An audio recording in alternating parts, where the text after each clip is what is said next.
Hello, 4th and 5th grade. This video is for our last little read aloud of the school year. You can see I'm at school as we speak. So for the last book, this is a really funny one, and I bet some of you, or maybe a lot of you, have either heard this book or read this book yourself, but it's so funny. I remember when it came out when I was a kid, and even now as an adult, I still enjoy reading it. All right, so this is called The True Story of the Three Little Pigs. So this is taking that classic fairy tale that you're very familiar with of the Three Little Pigs and telling it from the point of view of the wolf. And as you can imagine, his perspective on what happened is very different than that of the pigs. So yes, this is from the wolf's point of view. Okay. All right. All right, so this is just a quick intro. Everybody knows the story of the Three Little Pigs, or at least they think they do. But I'll let you in on a little secret. Nobody knows the real story because nobody has ever heard my side of the story. Okay. I'm the wolf, Alexander T. Wolf. You can call me Al. I don't know how this whole big bad wolf thing got started, but it's all wrong. Maybe it's because of our diet. Hey, it's not my fault wolves eat cute little animals like bunnies and sheep and pigs. That's just the way we are. If cheeseburgers were cute, folks would probably think that you were big and bad too.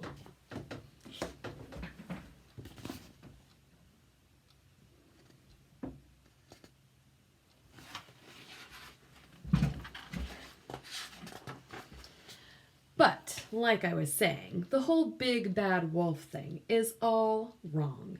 The real story is about a sneeze and a cup of sugar. This is the real story.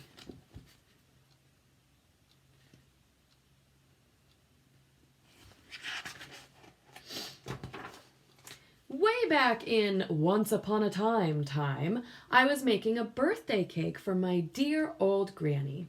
I had a terrible sneezing cold. I ran out of sugar.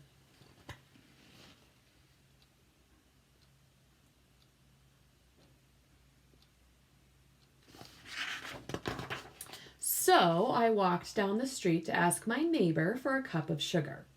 Now, this neighbor was a pig, and he wasn't too bright either. He had built his whole house out of straw. Can you believe it? I mean, who in his right mind would build a house of straw?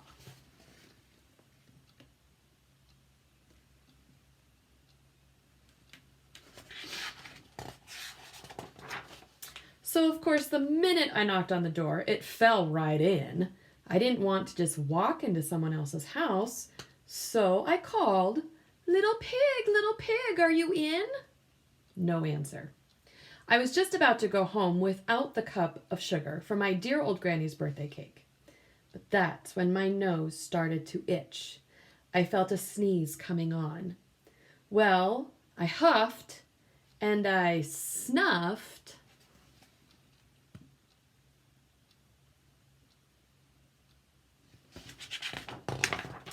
And I sneezed a great sneeze.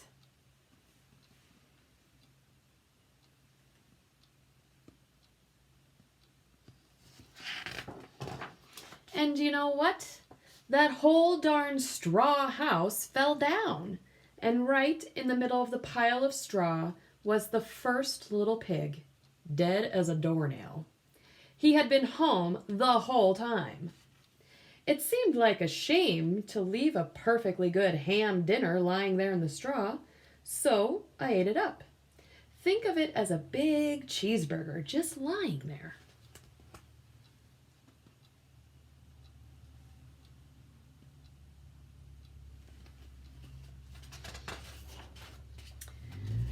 I was feeling a little better, but I still didn't have my cup of sugar, so I went to the next neighbor's house.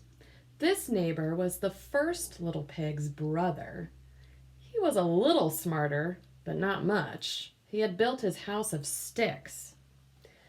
I rang the bell on the stick house. Nobody answered. I called, Mr. Pig, are you in?" He yelled back, "Go away, Wolf, you can't come in. I'm shaving the hairs on my chinny chin chin."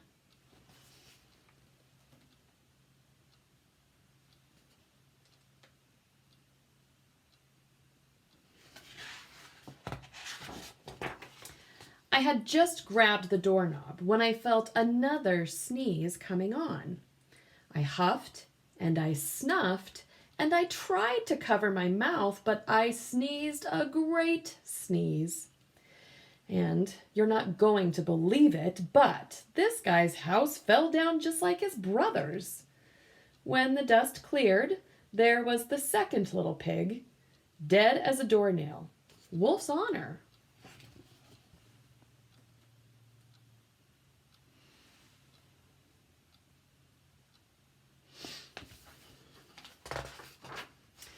Now, you know food will spoil if you just leave it out in the open.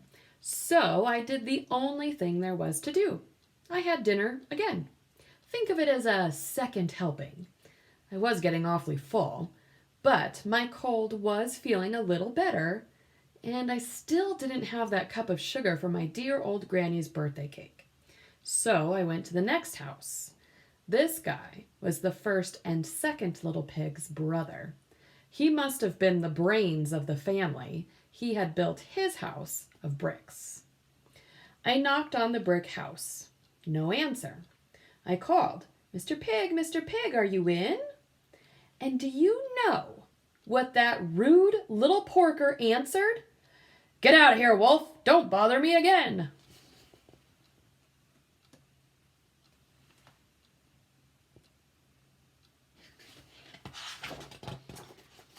Talk about impolite. He probably had a whole sack full of sugar, and he wouldn't give me even one little cup for my dear sweet old granny's birthday cake. What a pig. I was just about to go home and maybe make a nice birthday card instead of a cake when I felt my cold coming on. I huffed and I snuffed and I sneezed once again. Then the third little pig yelled, "And your old granny can sit on a pin."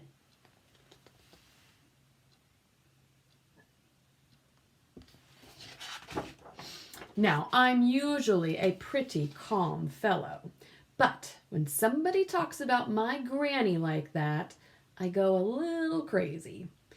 When the cops drove up, of course I was trying to break down this pig's door, and the whole time I was huffing and puffing and sneezing and making a real scene.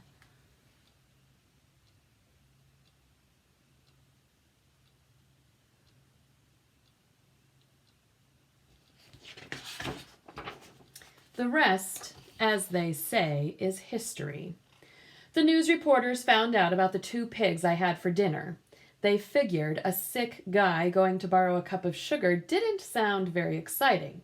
So they jazzed up the story with all of that huff and puff and blow your house down. And they made me the big bad wolf. That's it. The real story. I was framed.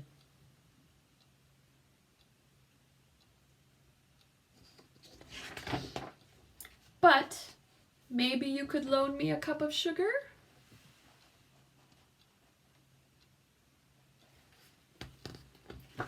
All right, there you have it.